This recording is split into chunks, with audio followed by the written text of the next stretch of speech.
100 años de radio. Hoy estamos celebrando el Día de la Radio en nuestro país del año 1920. Allí Enrique Susini, el médico, junto con sus amigos, los estudiantes Miguel Mujica, César Guerrico y Luis Romero Carranza, realizaron la primera transmisión radial. Es entonces que, bueno, siempre me parece interesante poder charlar con personas que están vinculadas a los medios, que están vinculadas a las radios y que desde hace muchos años vienen trabajando en la radio y vienen también siendo parte de ese cambio y ese proceso de reorganización que está atravesando la radio y de innovación constante. Yo siempre digo que la radio hoy, a diferencia de otras plataformas, ha cambiado rotundamente su curso, innovando por sobre todas las cosas sobre otros dispositivos. Para mí es un placer saludarlo en la mañana de hoy a Gustavo Saldaña. Gustavo también trabaja muchísimo en la ciudad de Colón con el tema radio. Bueno, él tiene su programa incluso por la tarde aquí en una de las emisoras de Colón.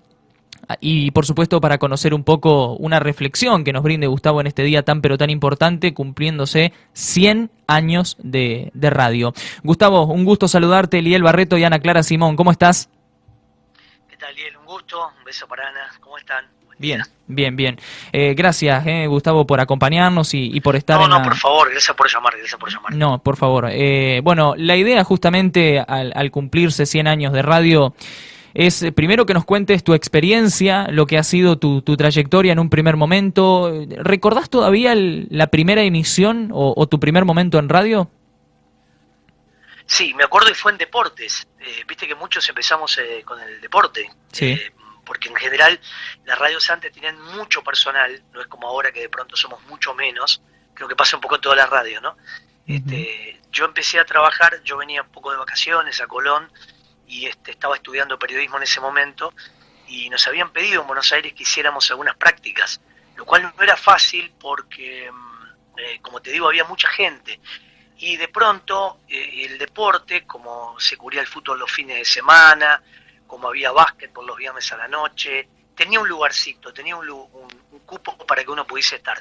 Y recuerdo que mi primera aparición en radio fue un programa deportivo que se hacía el domingo post fecha. Viste, ibas a la cancha, pasabas toda la información, y después había como una mesa redonda de discusión o de, debate, y ahí fue mi primera vez, una cosa extraña, estar con 8 o 9 personas que no conocía prácticamente, las conocía de vista, ¿no? Pero nunca había estado en un micrófono, decís todo en el mismo momento, prácticamente no verbalizás nada, sino que vas como esperando que te den el ok y tenés que meterte. Bueno, realmente fue una experiencia que me hizo transpirar, por decirte de alguna forma. Yo tenía en ese momento 18 años, o sea que hace un montón.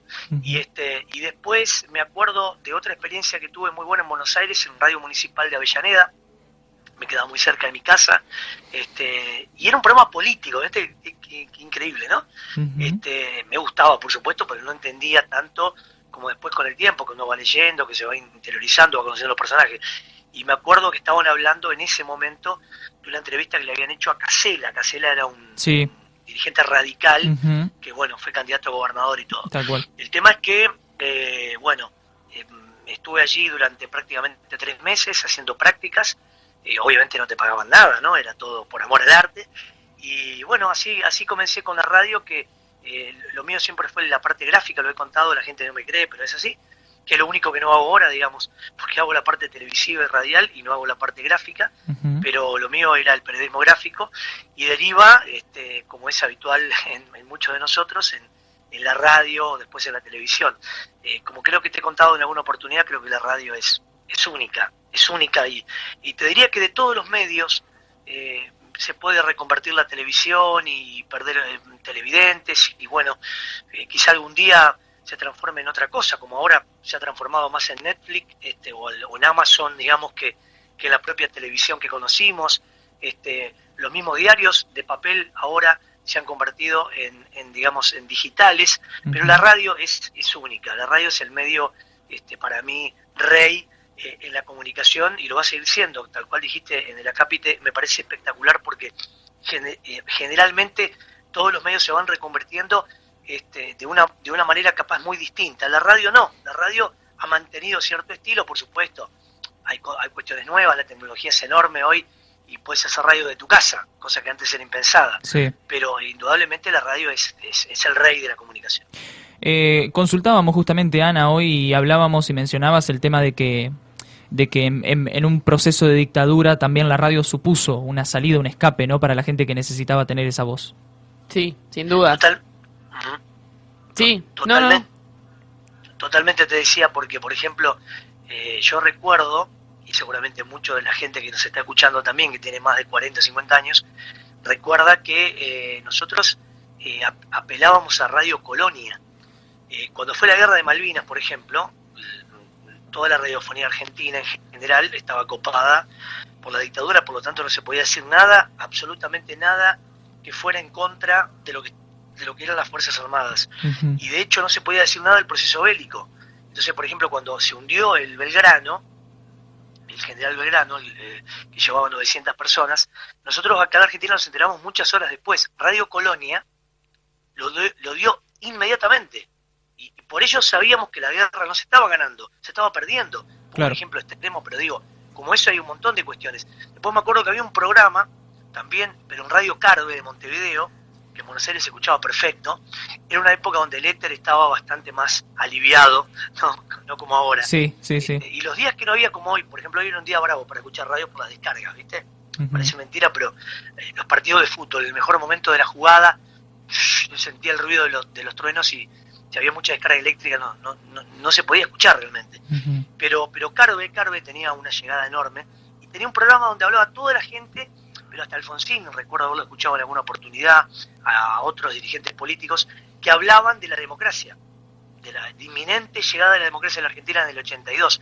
Y bueno, todo esto lo posibilitaba la radio en otros lugares y como decís vos, era una vía de escape enorme para la gente que quería escuchar otra campana, y no la que es forma sólida y bastante unilateral te imponía el poder en aquel momento, ¿no? Gustavo, buen día y feliz día. Gracias. Volviendo un poco a lo que es la experiencia en radio, ¿hay alguien, aparte de la facultad y de estas prácticas, que te haya impulsado a seguir en este medio? Mirá, yo creo que la pasión la heredamos siempre de lo que escuchamos. Yo te conté recién lo de Carve, de Radio Colonia. Me gustaba mucho Juan Alberto Badía. Uh-huh. Seguramente lo han conocido o han escuchado de él. Uh-huh. Digamos, es un locutor de radio increíble que dejó una huella indeleble porque era una persona que te transmitía cosas. Y después me acuerdo mucho de Radio Buenos Aires, se llamaba así Radio Buenos Aires, creo que después cambió el nombre, donde había programas increíbles a la noche. Viste que la noche tiene su magia también para la radio. Y entonces yo decía, qué lindo debe ser poder transmitir eso desde un estudio. Primero quería conocer un estudio de radio. Y después quería hacer yo el programa de radio. Con lo cual, digamos, se conjugaban las dos cosas, ¿no? La fantasía creada a partir de la radio, que te genera eso, y por otro lado querer ser protagonista. Es decir, no solamente ser receptor. Me parece que le puede pasar a ustedes también. Cuando ustedes escuchan un programa de radio, ¿no se ven en ese programa? Claro. Ahí es donde empieza uno a entender por qué quiere hacer radio. Porque está el receptor que es totalmente pasivo, que dice, bueno, yo quiero escuchar, como les pasa a muchos oyentes de ustedes o míos, y dicen, bueno, vamos a escuchar a ver qué dice esta gente, no vamos a aprender la radio.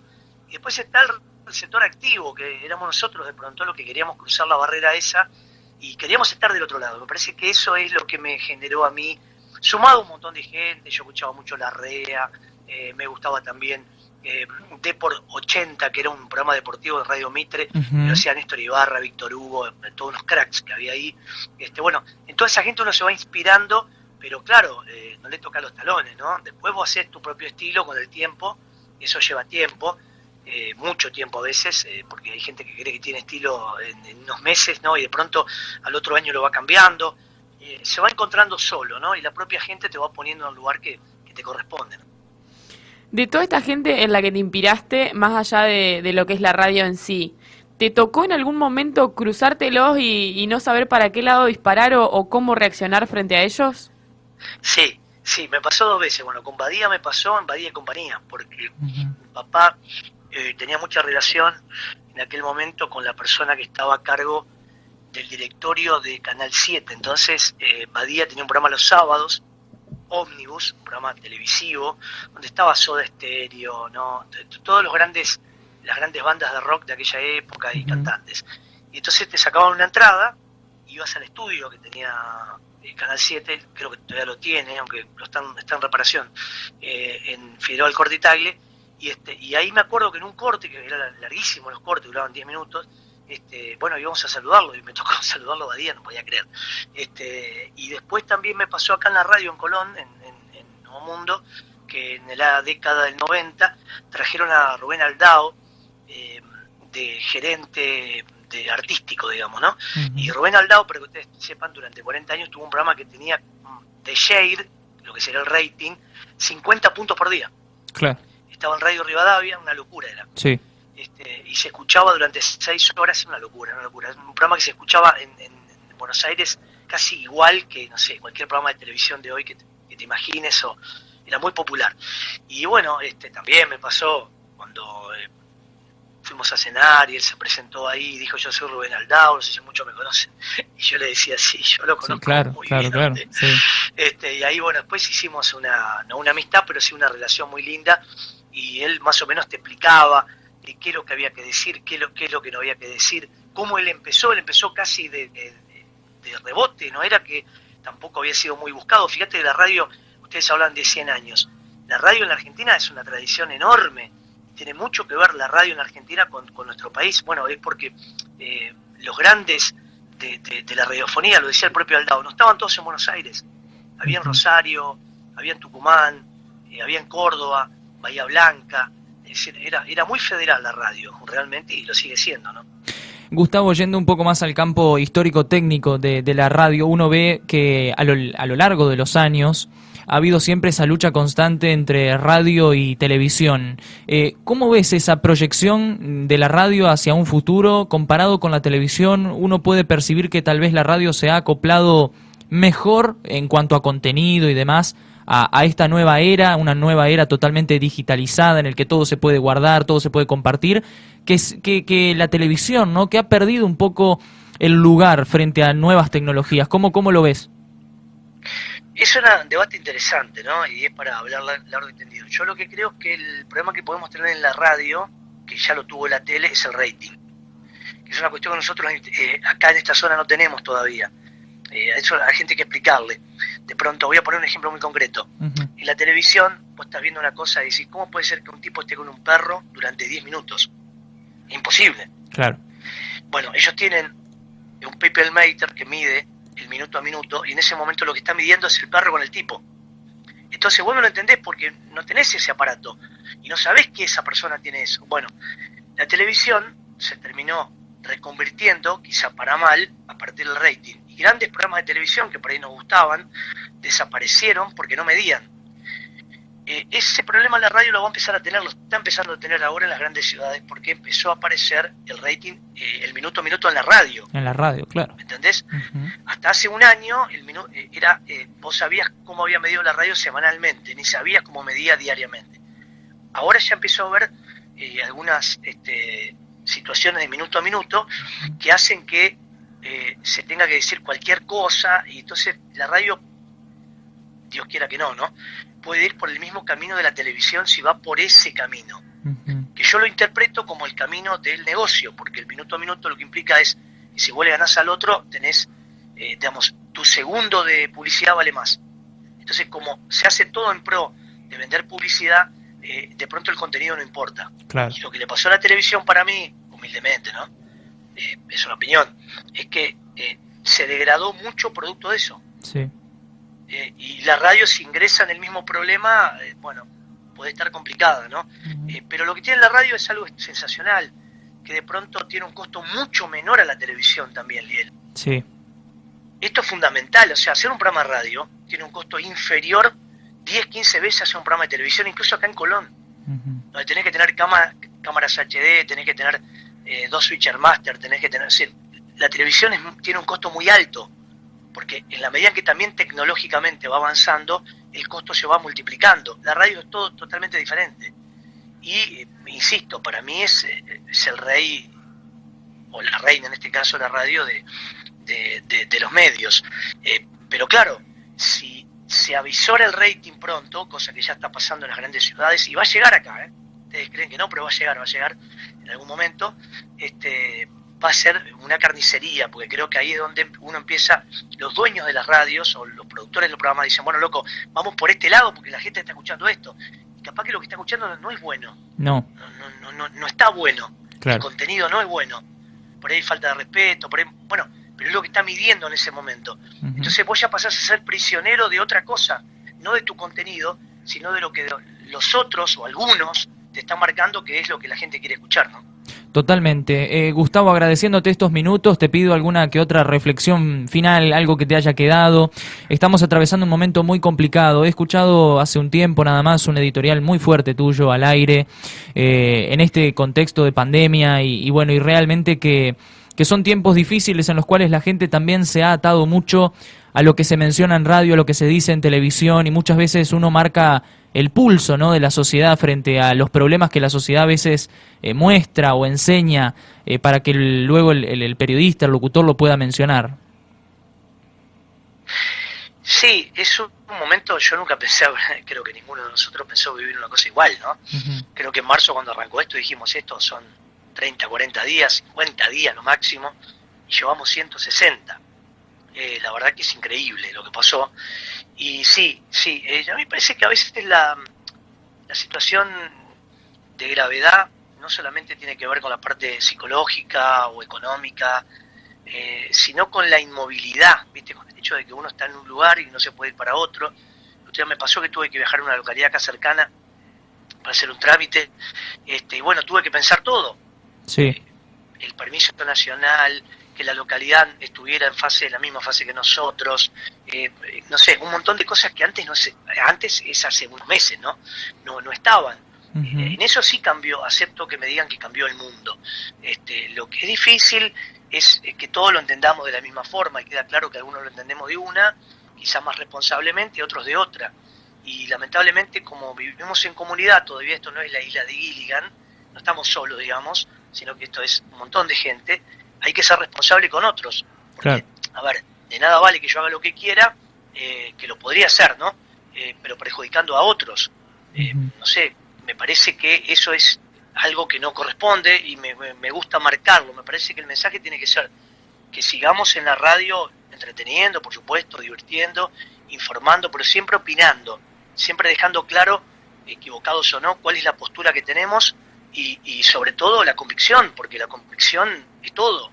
La convicción es todo, absolutamente todo. Sin convicción no hay nada. La persona que un día, digamos, ve esto de una manera, mañana la ve de otra, y te dice, no, pero lo importante es cambiar, porque sí, no cambian los tontos. No, pará. Con ese ejemplo, no sé, vamos a avalar un delito porque ayer no lo avalábamos y hoy sí porque cambiamos, porque evolucionamos. Digo, hay cuestiones que son rígidas en cuanto a la convicción. Y en eso tenemos que estar firmes siempre. No tengo ninguna duda de eso. Pero bueno, es una cuestión de cada uno y es importante que la gente también, que hoy también tiene como con la televisión la posibilidad en la radio de hacer mucho zapping, hoy se puede escuchar muchas cosas a la vez en la radio, lo haga, sí, lo haga, cambie, si no le gusta lo que uno dice, te cambio y pongo otra cosa, y bueno, creo que es también una forma de democracia interesantísima, y la verdad que celebro estos 100 años de la radio como nadie. Gustavo, siempre es un placer y un gusto charlar con vos, muchísimas gracias por este tiempo. Por favor, chicos, un saludo y bueno, que tengan lindo día también ustedes. Gracias, muy bien. Gracias, un abrazo. Gustavo Saldaña con nosotros en los 100 años de la radio.